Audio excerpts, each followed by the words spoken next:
The most anticipated, the most heated battle maybe in recent Japanese mixed martial arts history as Shinya Aoki prepares to defend his dream lightweight championship against the crusher, Tatsuya Kawajiri. Hello everybody, I'm Michael Chavallo. Fantastic to be with you here ringside once again for Dream 15, and what a card we have. It is stacked from top to tail. Joining me as always, my verbal sparring partner, Mr. Franco Trigo. Frank, great to be here with you again, brother. What a night we're in for. Dream 15 is going to be off the hook. You know, really this time they've actually come together really strong with a great main event. I have to be honest with you, it's really tough to get guys that are this high caliber to fight each other all the time without there being a title fight on the line. You're talking about number 7, number 8, ranked, depending which ranking system you go through, these guys are the top of the cream positions that they have in this sport right now. Here's the flaw, though. Both these guys can win this fight at either position. Both these guys verbally have been sparring this whole time. We have to wait for the fight to actually happen to see what happens. Okay, folks, let's take you through tonight's card because, as I said, 7 fights on the card, but it is stacked from top to tail. Kicking off the night, and this is going to be an interesting one, is Kazuhiro Nakamura takes on Karl Amoussou. Both of these men making their dream debut here tonight. You know Karl Amoussou as one of the top fighters globally on the M1 circuit. He is an absolute animal who a lot of people have called the next Wanderlei Silva. And indeed, Wanderlei Silva has said that Karl Amoussou, who fights in a very similar style to the Axe Murderer, is the future of mixed martial arts. Nakamura, though, as we know, a very spoiling fighter. He knows how to grind out decisions. Fight number 2 on the card, Mitsuhiro Ishida, the man they call the Endless Fighter, takes on DJ Daiki. DJ Daiki, we know what a good, powerful striker he is. His ground game is very improved, but Ishida is just a wrestling powerhouse. Ishida is old school Japanese mixed martial arts, and I'll tell you what, folks, when he peels off the t-shirt tonight, you are going to see a ripped, stripped and striated Ishida like you have never seen before as he drops down to featherweight for the first time in his dream career. Third fight on the card, Mitsuhiro Omagawa. You know him as a Sengoku star. Tonight, he makes his debut for Dream. He takes on the little-known Korean Young Sam Jung. Young Sam Jung officially has a record of 0-2. and he's been knocked out in both of those fights. He comes in with odds off the charts here tonight. Maybe the longest outsider we have seen in mixed martial arts history. We thought we saw that in San Jose a couple of weeks ago when Cuddles fought Chris Cyborg, but I'm telling you, young Sam Jung comes in as an even bigger underdog than Jan Finney did against Christine Cyborg Santos. Tatsuya Mizuno takes on Melvin Manoff in the first of the semi-final rounds of the Dreamlight Heavyweight Grand Prix.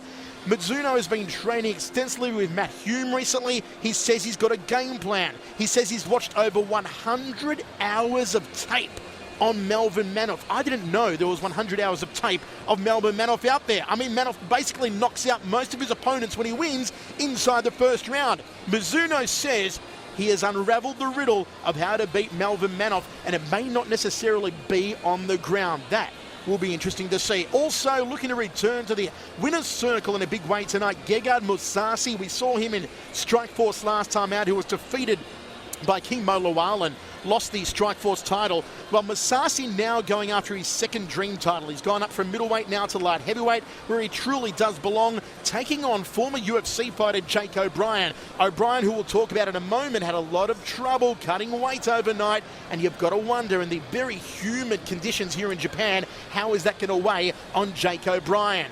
Then our semi-main event, the creepy smile of Katsunori Kakuna, the Kyokushin Karateka Deep Champion, takes on the returning Jay-Z Kelvin. You've got to love both of these men. You've got to love Jay-Z because he's a former 2-time K1 Heroes middleweight champion, but has been under a lot of injury over the last 18 months to 2 years. It's been a long time between drinks for Jay-Z, a long time since he's had a win. How will ring rust play on Jay-Z here tonight? And of course, once again, that main event, Shinya Aoki takes on the Crusher. Arch rivals about to throw down in center ring. There has never been as much smack talk between two Japanese fighters as there has been between Aoki and Kawajiri over recent months since this fight was announced. Trig, let's take a closer look here at Aoki versus Kawajiri. In one corner, Aoki, we know, the most sublime submission grappler probably in the world, takes on Kawajiri, who's what we call a wrestle boxer. The man is extremely powerful standing up, good boxer, fantastic rear leg ground kicks, goes on the ground and his ground and pound is superb. He can put an opponent on their back, keep them there and pound away from inside the half guard, which will be his strategy. How do you see this one playing out? Well, if you look at Aoki, the last time he fought was April, I believe, and he fought Gil Melendez and got just a complete butt kicking. It wasn't even close any time, at any points on the card. Aoki just beat him up Aoki got beat up the entire time. The problem tonight with fighting Kawajiri is that Kawajiri is the same style that Gilbert is. He's a boxer and a wrestler. He's a guy that's going to be able to keep you down and hold you down when he needs to, take you down and put you in a good spot to keep himself safe, as well as punch the crap out of you when you're on your feet. Aoki does not do well with this type of style, so you have to be really, really careful. But remember, Aoki is one quick omoplata, one quick go-go plata finish, one quick triangle away, one quick arm break away from being able to finish his fight. But you have to always look in favor of Kawajiri because styles still make the matchup in MMA today. And if you are a boxer and you are a wrestler, you're going to win 80% of your fights just by having those two things. Now, Kawajiri's really come across. He's really been pushing. As I said earlier, they've been winning the sparring wars with each other, trying to win the sparring wars with each other. I give Kawajiri a slight edge in this fight simply because, on one hand, he wants to prove to the American population that, hey, I am the next Japanese fighter that's going to come out there and prove that Japanese fighters can win in America, but I also am the guy that needs to go ahead and prove the establishment that I am the fighter in Japan that is the top of the heap in this weight class, and he wants to do it tonight against Aoki, and they really don't like each other, so it makes for a great firework type of fight tonight. Certainly the bookmakers are having trouble calling this one as well. Kawajiri comes in at -125, Aoki at -105. But if you look at the various internet sites lately, you look at likes of Bloody Elbow and Sherdog and The Underground, a lot of people are favouring Kawajiri for the win over Aoki, believing that Aoki will get what we call Sakuride, which means he's going to take Aoki down, put him in a corner, get on top inside the half guard and simply pound on him like Sakurai did when he pounded out Aoki in, 27 seconds, although that was at a higher weight, Frank. I do not see the fight going that way at all, actually. I know a lot of critics are saying, hey, this fight's going to be over very, very quickly. I think Aoki has gotten a little bit smart about how he fights. I think he's going to approach the game a little bit better. But Kawajiri also realizes he's always in submission danger, so he's not going to go crazy and get himself caught like we saw with Fedor and Vadum. One of the best fighters in the world, and Fedor Emelianenko all of a sudden jumps in a triangle lock with Vadum and gets caught. I think we're going to see a lot different kind of style with that, where Kawajiri will be a little more patient. I think it's going to be a big, long, 15-minute war, but I think Kawajiri is going to win on all the scorecards in every position. Frank, good point there. We are back to the 10-minute first round, 5-minute second round. Who does it favour? Does it favour a submission specialist like Aoki because he's got more time in that opening round to sling a submission on, or does it favour Kawajiri? It favors Kawajiri, but here's the thing. And normally it favors Aoki against everybody else except a guy like Kawajiri. Kawajiri's got that wrestling style, that intensity style, that pressure, that push. That style's always going to be on top of you, and you're not going to be able to maintain that kind of pace. Remember, the 10-minute round is to make it more like a real street fight. That's how they want to make it happen. So that 10-minute round, it forces guys to actually really have to fight. There's no time to get that break. There's no real rest period in there. If you have a rest, it's 10 or 15 seconds before you're back into full action again. And I have to be honest with you, man, I think that 10-minute first round really favors Kawajiri because he's got so much pressure, so much more heat. But like I said, you have to be cautious with Aoki. At any time, any moment, he's going to slap a submission on him. We've seen in the past. He's not scared to break something off. So, folks, that is the main event. Shinya Aoki looking to retain his dream strap against maybe his toughest challenger yet, Tatsuya Kawajiri. Semi-main event, one we want to look at here is JZ Calvin returning to dream action after a very long layoff. He takes on Katsunori Kikuno. Kikuno's been a bit of a revelation since he first exploded onto the dream scene back at Dream 10 here in Saitama and beat Andre Dida. Also had that epic battle, of course, against Eddie Alvarez. He is still the current deep lightweight champion. He's only lost once in his last 13 fights. 8 wins have been by knockout, a massive 62% KO ratio for Kikuno. Though he does come in as the underdog here against JZ. Plus 205 is the betting line for Kikuno. Minus 255 is the betting line for JZ Calvin. JZ brings in a record of 14-3-1, 5 wins by knockout, 7 via submission, has never been finished in a mixed martial arts fight, but has fought only once since April 2008, and that was a decision loss to Kawajiri at Dream 9.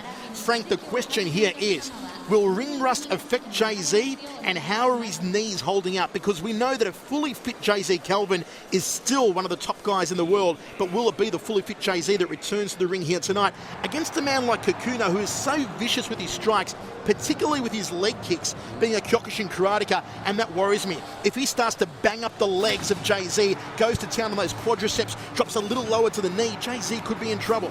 I'm not a big believer in that whole piece of, ring rust that comes along. Either you're going to perform the night it's time to perform, or you're not going to perform the night it's going to perform. I've seen a ton of fighters take a year off, come back and be better. I've seen a ton of fighters take 6 months off and be worse. So I don't really believe in that whole ring rust thing, but I think Jay-Z, there's a little bit of a problem here because he's coming back after not winning for 3 years of an 18-month layoff. He's not fighting a tomato can. He could have easily took a very easy guy, fought, someone from Korea, from some other places no one's ever heard of, an 0-0 record, and kind of got a win underneath his belt. But he's finally doing. This is a battle for him. It's not an easy win by any means. You've got to be really cautious of the whole karate style that people think, oh, it's very easy to fight the karate style. We've seen a lot of fighters now trying to go back to that old style of karate where they have the ability to go ahead and step forward, kick guys in the ribs, kick guys in the knees, and keep them off you before you actually get to your hands. You've got to figure also, Frank, that Kikuno knows that a win over JC here tonight must put him in the hot seat to be the #1 contender for the winner of the title match between Aoki and Kawajiri. Absolutely. So you have to be really cautious about how you're going to approach this fight from either end. But I really have to give that advantage to Jay-Z. Now, here's the one flaw I have with it. Jay-Z looked great yesterday at the weigh-ins. He looked amazing at weigh-ins yesterday, but he looked a little bit skinnier than he used to look. He's one of the biggest guys in the weight class, almost by 10 or 15% bigger than anybody else. But now he's about the same size because he's lost so much muscle mass to make sure making weights a little bit easier. The question is also, is he going to be able to recover in this humidity and how hot it is and how much work it took to get down and make that weight? Is he going to be able to recover for tonight and be able to go into the later rounds? Because I have a feeling this fight's going to go a long ways. Speaking of weight issues, it's been a point of contention over the last 24 hours. Jake O'Brien, he weighed in yesterday at 226 pounds. He has now dropped down to 212, which is still not the official fight weight. So they've decided, Frank, to make this one a catchweight fight to allow O'Brien to fight. He enters the fight with a yellow card and a 10% point deduction. Now, Frank, we've been here for the last 4 days. We've been sweating like Joseph Fritzl on an episode of Changing Places. It's been that hot here in Japan. How is this rapid weight loss going to affect Jake O'Brien? Because he went from 226 to 212 in a few hours in the sauna yesterday. I have to be honest with you, I'm kind of disappointed in Jake as a former wrestler. He should be able to make weight a lot easier than that. I don't think he really planned perfectly and got himself ready to go. But you have to remember, too, that Gerard got beat by King Lual because he was not ready for the wrestling. He spent a lot of time working on the wrestling. He says he's gotten a lot better at it. It's not enough time to get proficient at it, but he's giving himself that challenge of fighting a guy like Jake O'Brien. Let's also remember, too, Jake O'Brien's a little bit heavier than he's supposed to be, so that's also going to come into factor. You're hoping that Gerard make a good sense, because if Gerard loses 2 in a row, I can see his career completely changing. This fight for him tonight could be a career changer if he loses. Mousasi had a lot of troubles with the brilliant King Mo because Mo managed to stay on top of him and control him on the ground. Let's not forget that Jake O'Brien is known as the Irish blanket. Why? Because he lies on top of you and he smothers you. And could it maybe pose problems for Gegard? I mean, as you said, Jake O'Brien is no King Mo Lawal. Let's be quite upfront about that. But still, if Gegard hasn't managed to learn what to do against a wrestler and make the same mistakes he fell into against King Mo, he could be in danger here tonight against a heavier opponent. Folks at home got to remember, it's not just a takedown defense. It's when you get taken down, which is going to happen against a great wrestler. Eventually you're going to get taken down. It's how to get back to your feet without taking that much damage or getting ridden on like Jake is going to do. And Jake will absolutely lay on top of you. He's great at the lay and pray. He keeps you in great position. He's always banging you out a little bit, small peppering shots. Winning the judges round, he's not going to get to the position to knock you out, especially guys tough as Gerard. But let's be honest, he can win the fight very easily just by taking him down and hold him down. In the 10-minute first round, take him down 4 or 5 times, hold him down, take him down 2 or 3 times in the 5-minute round, it's all done. Well, a fight that I believe won't go into lay and pray has to be Melvin Manoff taking on Tatsuya Mizuno. Mizuno goes in as the underdog, as he always seems to. He is plus 400. Melvin Manoff is minus 650. Manoff, who boasts 23 wins out of 24 by knockout or TKO. Only 2 career decisions, one of the highest knockout ratios in the world. We saw him at the weigh-in yesterday once again. Frank, he is looking absolutely shredded. Is Mitty Tyson Melvin Manoff. Mizuno, though, says he's figured out a game plan to beat Manoff, and he's been training with Matt Hume, sparring with the likes of Rich Franklin. Could it be an upset on the cards here? Let's be honest. It doesn't take much to figure out Melvin Manoff. You know exactly what he's going to do every time he does it. It's not very hard. You don't have to watch 100 hours of tape on him. You can watch 4 minutes of tape on him. You pretty much have him figured out. The biggest thing you have to worry about in the fact in the other corner is not the fact this guy's watching 100 hours of tape. Mizuno, what he's actually done is he's trained with Matt Hume. Matt Hume has one of the best records as far as coaching goes of taking guys that are kind of mediocre, whatever, making them excellent. Taking guys that are excellent and making them superb. When you have Matt Hume in your corner, it goes a long way towards your win-loss record. It's been proven time and time again. I think that's the biggest factor. I think being able to beat Melvin Manhoff tonight is the fact he's been with Matt Hume up in Seattle and training with guys like Rich Franklin, who moves from Cincinnati to go out to Seattle to train with Matt every time he has a fight as well. It's a big thing. It's a very, very important. I think he can give Melvin a couple of problems, but I still think that Melvin's probably going to put him on the canvas. And in the four-man light heavyweight Grand Prix, Melvin is the lightest. He weighed at 198. Tatsuya Mizuno 203.5. O'Brien the heaviest at 212. Musashi at 204.6. Folks, all the action of Dream 15 is about to kick off. From here at the Saitama Super Arena, we are going to kick it off in style as well with the dream debut of Karl Amoussou versus Kazuhiro Nakamura. Sit back, strap yourselves in for another big night of Japanese mixed martial arts. ただし、両者グラウンドポジションでの足による頭部顔面への攻撃は有効とします。なお、両者の体重差が階級を問わず 15kg 以上ある場合はグラウンドポジション状態でも足による頭部顔面への攻撃を禁止とします。14、試合中、相手に対しダメージを与えると認められない無気力な攻撃 As we take a look at the crowd building up here on a very hot Saturday afternoon in Saitama, indeed across Tokyo. We've been experiencing a heat wave here lately. It was 31 degrees yesterday, then the rain came in overnight, and I'll tell you what, it must be about 33 degrees outside, and these fighters are going to have to suffer the heat here tonight. It is a sauna inside this mecca of Japanese mixed martial arts. What a fantastic card. Only 7 fights. It's a nice handable amount of fights, but they are stacked from top to tail. Some of them very hard fights to call. You look at the likes of, well, you know, Musashi O'Brien, so many things could happen there. Kikuno JZ Kelvin is really one that's up in the air. So too Aoki and Kawajiri, as we saw via those betting lines earlier on. You look at what might be a more one-sided fight between Omagawa and Young Sam-jung, although Sam-jung did say, don't underestimate me. You've got me at 0-2 with 2 knockouts, but really I'm 7-3, and I've got a few tricks up my sleeve to take out Omagawa on Omagawa's dream debut. Ishida fighting at featherweight is going to be interesting against DJ Daiki because we know what a big banger DJ Daiki is. And then, of course, Karl Amoussou, who you know from N1 Global, is an absolute demon in the ring. And he had a huge stare down with Nakamura yesterday at the weigh-in, which was taken a little bit out of context by Nakamura. And there's a bit of ill feeling now between Amoussou, the Frenchman, and Nakamura, the local fighter. We'll see how that one goes down. Also, of course, Melvin Manhoff versus Tatsuya Mizuno. Musashi O'Brien, Kikuno Kelvin. It's all going to happen now at Dream 15. それではここで本日のドクター、ジャッジ、レフェリーをご紹介します。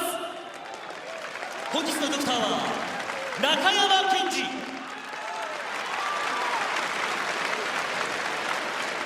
富田茂、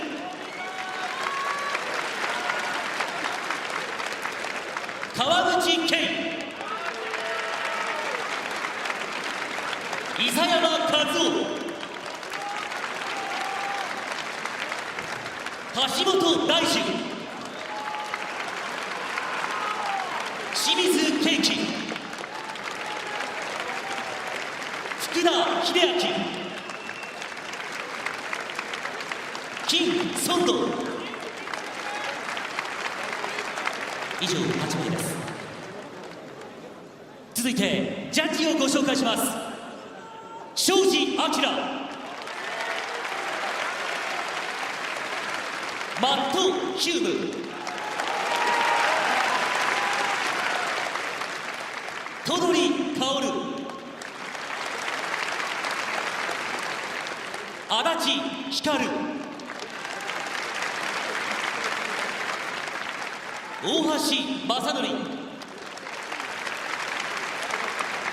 三宅康、小林隆、磯野源。